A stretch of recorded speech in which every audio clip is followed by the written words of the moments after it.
But with that, talking about illegal kicks. Yeah, so the one thing that we wanted to talk about this week in particular, we're trying to do a topic a week,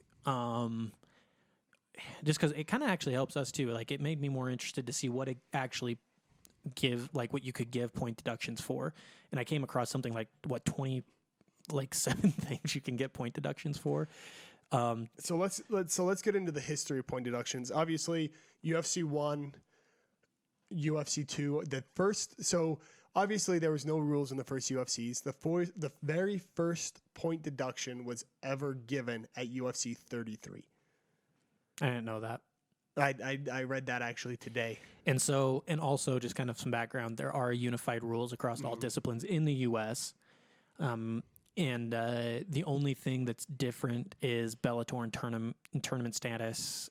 You can't elbow, which makes sense because if you get cut, you can't. What type of elbow though? Are we Any talking elbow? So you can't. If you get cut, elbow, you can't continue. Downward yeah, elbow. if you get cut, you can't continue in the tournament. Huh. So like you can't get stitches and go back out. You'll open your stitches up again. So Bellator, like anywhere else, it's unified rules at this point. If it's in the United States, and you told me that ONE FC they still have soccer kicks. Yeah, there was actually a soccer kick knockout this weekend, I believe. I hate it. I love it. Well, and the thing is the guy realizes where he's at. So they fight, he knocks him down, and instead of going to the ground with him, he just kicks him. Well, because the guy keeps trying to get away. And so he's like, instead of going and tackling him, he just soccer kicks him twice, and it's over. No, man. Think about it. Someone's really good at jiu-jitsu. You're not going to want to have to try and ground and pound him. I'd rather just kick him in the face and be done. Yeah, but it goes into safety 100%. That's just blunt to the head. Like, I know how hard people can kick a soccer ball. But so you think a kick to the head is harder or has the ability to be more rough than, say, the Dan Henderson, Michael Bisping drop punch? Well, I mean, that's happened once. There's a couple times actually. Drop punch? The Dan Henderson drop punch? Yeah, there's a couple of those type punches that have happened in MMA where people are like, that should have been called before that dude got most of the time they miss and they break their wrist. They punch the canvas. Whereas there's no second guessing or soccer kicking somebody in the head. You're just going to go right in. What if you miss? Nothing. You wind back up again and keep kicking them. No, man, you want to talk about old men fighting and possibly getting punched in the head and killed? Yeah, I agree. You're more likely to get killed kicked in the head. Yeah, the force that you can generate from that is way worse in my opinion. I was just hitting the balls 2 weeks ago from a soccer kick. But could you really full on soccer kick someone like you can kick a soccer ball at full speed with no other contact, with no other movement? I could generate a lot of power from just standing still and kicking a soccer ball still. Not like a wind up. Maybe, possibly, if you want to talk something that's comparable to a Dan Henderson thing, if you knock them back, imagine if we had soccer kicks and he had that punch that Dada was kind of out on, and he does that little thing where he winds off and goes up against the cage. Think about Kimbo just running up and kicking him right in the head up against the cage. Kind of killed him, yeah. And I think, yeah. Anyways, we're talking point deductions. So in ONE FC, soccer kicks are still allowed. They're Korean based, right? That's why they're going so hard after Ben Henderson. I believe so. Mm-hmm. Yeah, they're definitely in that part of the world. So let's get into some numbers. Looking this up, interesting thing. Like I said, the first point deduction was given at UFC 33. Since that time, in matches or fights that were decided by a decision by the judges, there's been 20 point deductions in those matches since UFC 33. There's only been 20 total? There's only been 20 total. This is since 2013, so let's get that. Obviously, Matt Mitrione went to decision. No, it didn't go to decision. But, yes, there's been 20 total point deductions in decision-based fights. Only 6 of those have actually had any kind of cause or any kind of loss or no contest based on a point deduction. So most of the times the other people were winning by so much that it ended up coming to either a split decision or a decision that they won. Gray Maynard, Frankie Edgar 2 was one of them, right? I don't think that there was a point deduction. We got a list right here, though. There was a point deduction because they tied. I don't believe so. Let's see here. So we got a list here. Stephen Bonner, Igor Prejic, Travis Brown, Chet Congo, Matt Hamill, Keith Jardine, Johnny Hendricks, TJ Grant, Dong Young Kim, TJ Grant. I do not see. No. Unless they fought after 2013. No, they didn't. Yep. So it doesn't look like it. So the last one, Tim Elliott versus Jared Papartsian. That was in 2012, 15, 2012. So this must have been at the very beginning of 2013. So you might be correct, but I don't remember a point deduction.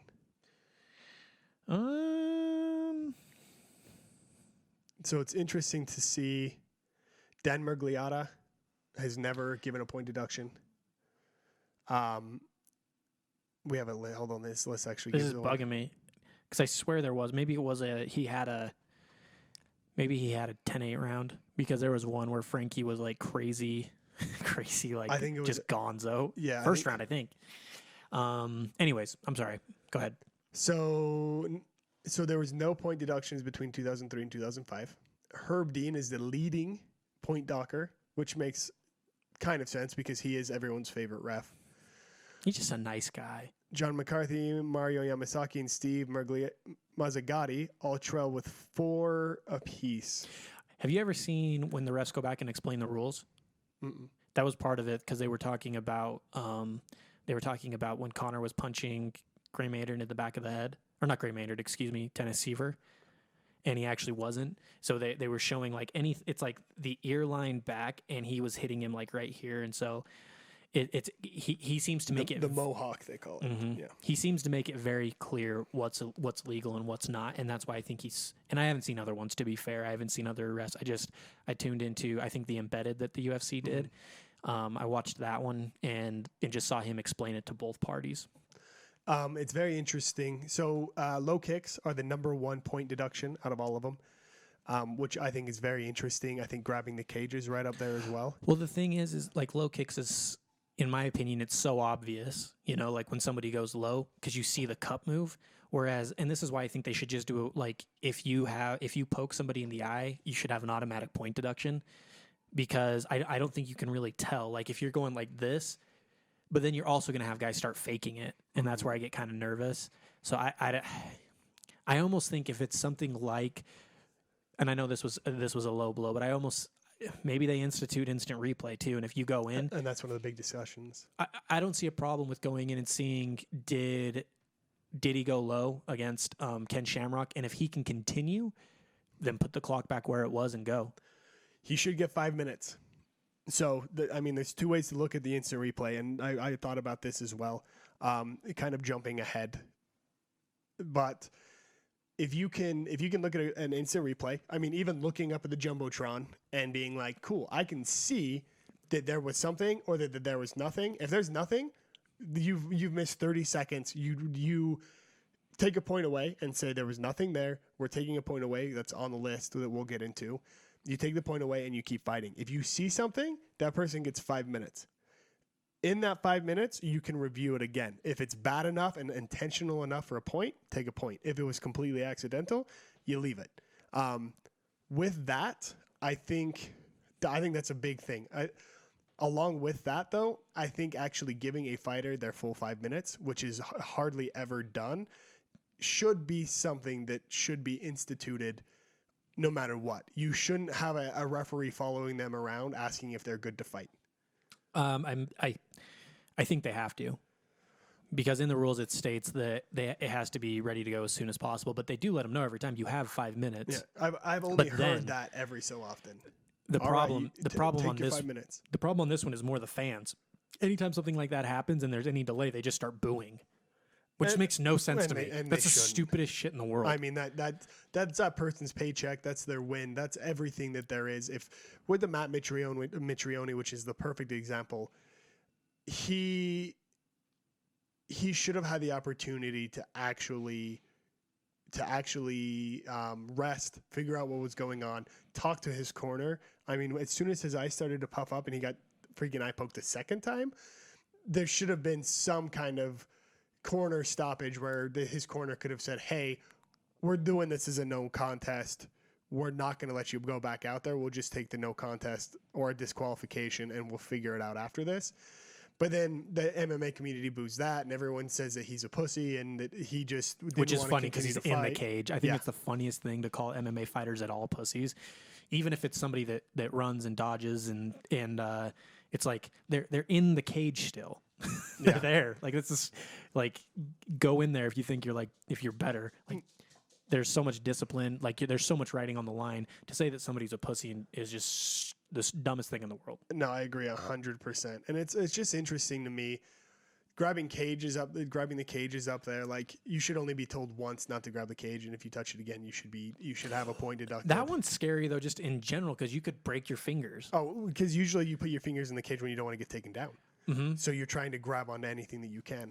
Yeah, like think about somebody going for a slam, and if your finger gets it could tear fingers off. Like think about how much leverage John Jones had behind when he almost ripped his toe off. Oh yeah, A freak accident could happen, man. You're losing a finger, and then we don't have a problem with eye pokes. Maybe maybe that should be the thing. That's very. You can't fight with fingers. So the latest two that I can think of points deducted, one from the UFC with Matt Mitrione. The second one was from the WSOF.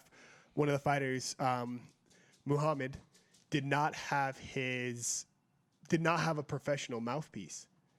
And this is not the first time I've seen this on an undercard where like a local fighter just doesn't buy like a. Well, they're expensive. Mouthpiece. Oh yeah, they're very expensive. If you get a shock doctor, they're expensive. And so he couldn't keep his mouthpiece in, lost it twice, I think 3 times by the end of the fight, and they deducted a point. He still won by decision, but it was really annoying. You could see him as he would breathe; it would go in and out of his teeth. I mean, he could easily break his teeth, get his teeth broken off.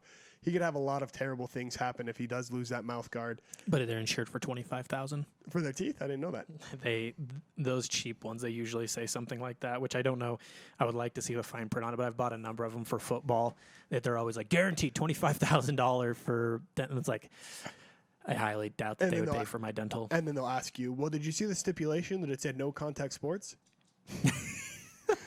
This was purely cosmetic. Yeah.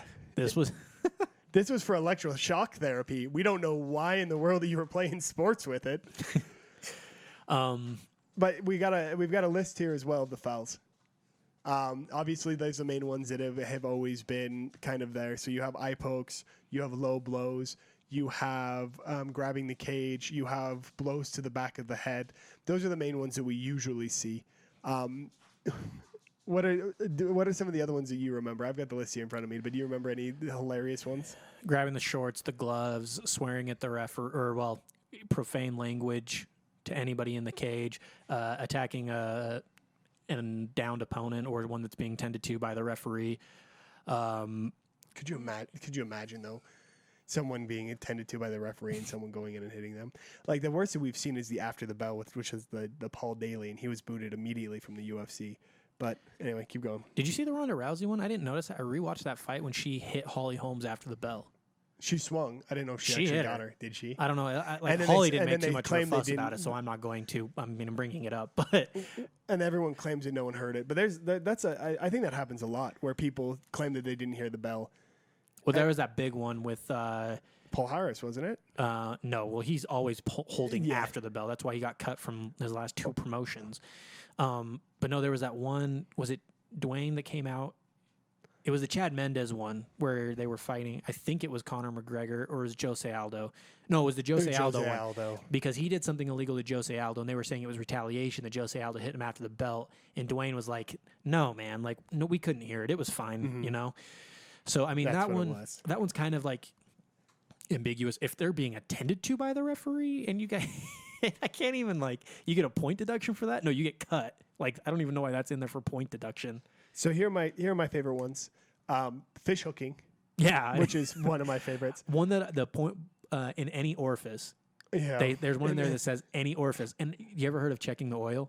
Yeah. They're always doing that. Does that not count? No. How does that not count? No, because they claim they're trying just to get the underhook. But yeah, they definitely jam a thumb up there. Clawing, pinching, twisting of flesh, or grabbing the clavicle. So I imagine just oh my titty gosh. twisters. The clavicle, ugh. This is the interesting one that is never called, and you wonder what it is. The use of abusive language in a fighting area. Diaz. Yeah, Diaz. There's actually several fighters that there was a Torres kid on the undercard at the WSOF. You're going to see, like we talked about this before, you're going to see it come into effect if somebody ever says it to the referee, much like if anybody goes at the referee in traditional sports, they get kicked out, right? You're going to see that. The other one is if they start using racist, homophobic, or in any way, shape, or form. Like Slanderous. if they're starting to say that and the other fighter, like say that Cerrone was to drop the F-bomb or something like that, right? If he says that and then the other guy comes out and says that, like the UFC is going to start being really strict about it, which is interesting though, because the referees are not employed by the UFC. So why is it athletic commission? So why is it? Maybe that wouldn't matter. I wonder what the exact stipulation is. Yeah. So one of the things that they should also do it on is being timid. So obviously being too timid is going to cause a lot of different issues.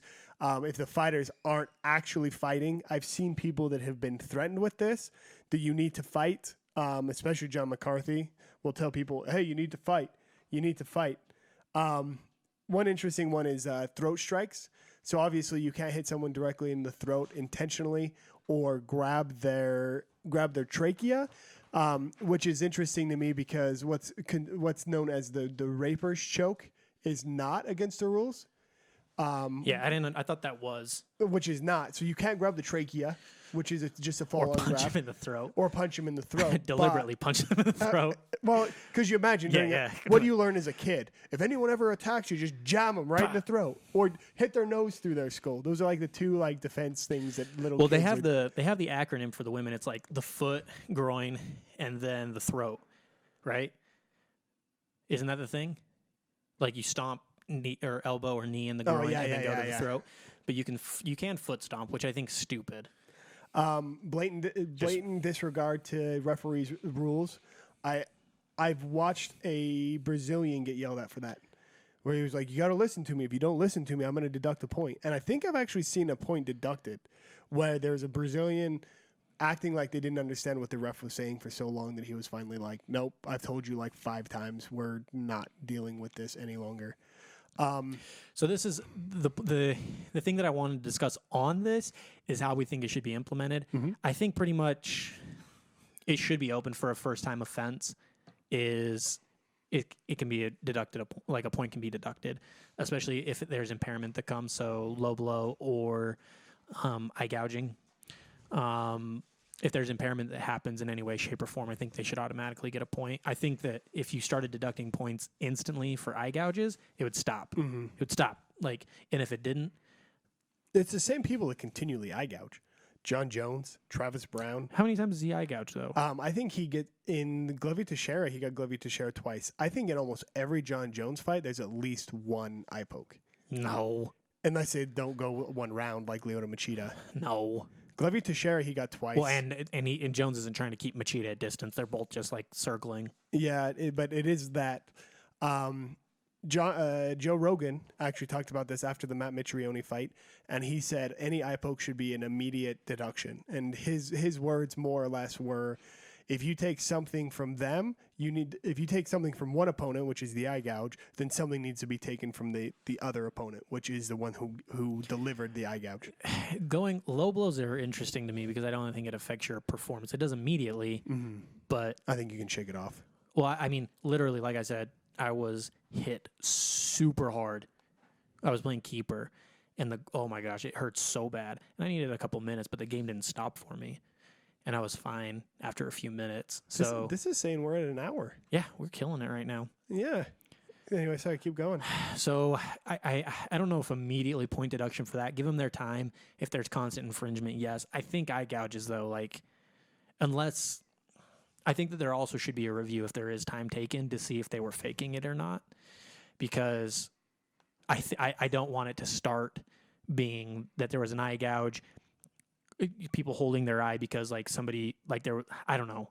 I just feel like there should be a review of those to see who's losing a point. But regardless, in that instance, where it's thought that an eye poke happened, there should be a review of the footage. Well, because there's a couple times an eye poke has happened, but it's with a knuckle of a pinky, where they're like, "Oh, I got poked in the eye," and then they show it on the screen, and it's actually not an eye poke at all. They've been clipped with the seams on gloves a lot of the times too. That little where it's sewn, where it pokes out a little bit, those can cut.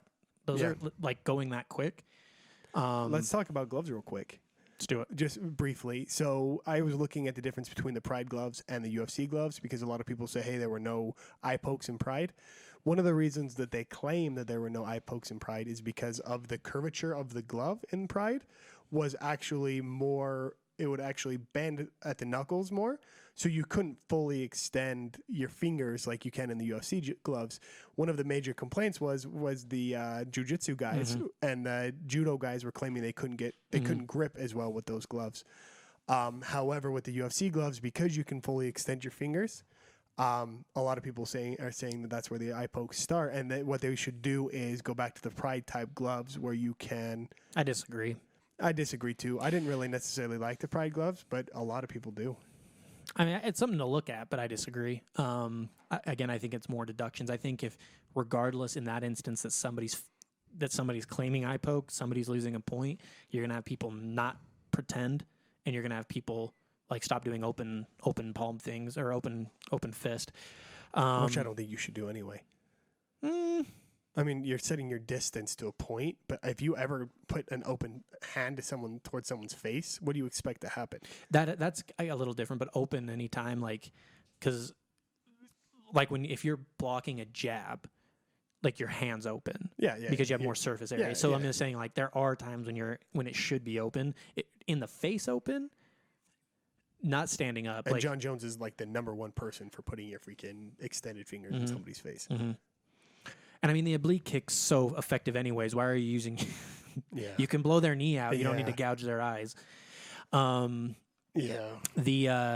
one thing I was going to ask you about, and I've always thought about this because I asked Aldo, my old kickboxing coach, about this, like right when I was training there, and I broke my leg playing soccer, and I had a plate put in my leg. And you with a medical background, I was wondering if this would even be feasible, almost like a Wolverine. What if you just put titanium plates in your leg? How would they even like stop you from doing that? Because I have a titanium plate. It's not on my shin though. I don't know. I don't know if they need it to be removed. Why is it still in? I had the option of pulling mine out or not. I think usually they take them back out.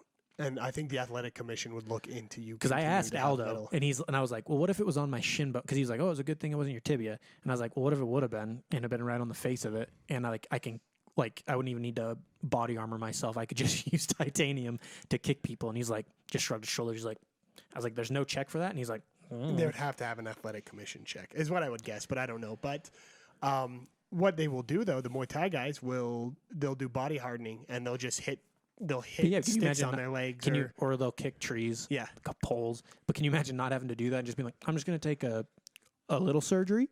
Yeah. Titanium plates. Adamantium, you just Wolverine. Can you imagine, though? No. That'd be the worst thing Let's get back to the important thing. So that's definitely safety, and this is very poignant. Let's get to the what. So what would you do?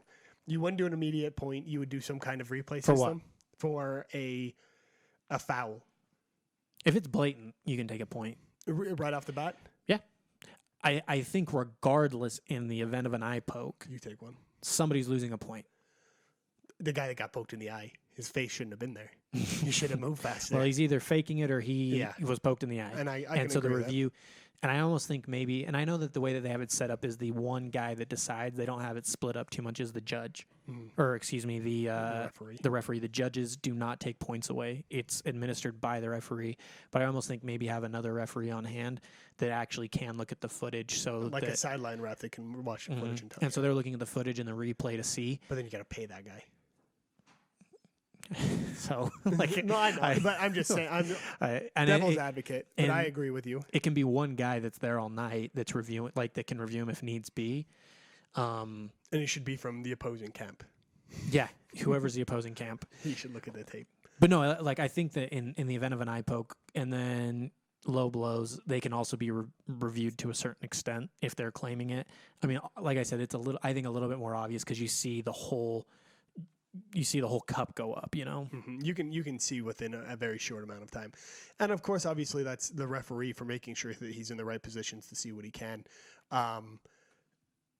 Yamasaki got in the way when someone was actually trying to run away. He was right behind them. He got bumped into. Like, that was very unprofessional. That's what I worry about the 135ers because they're all over the place. I'm like, you got to keep your distance with those guys, man. They go crazy.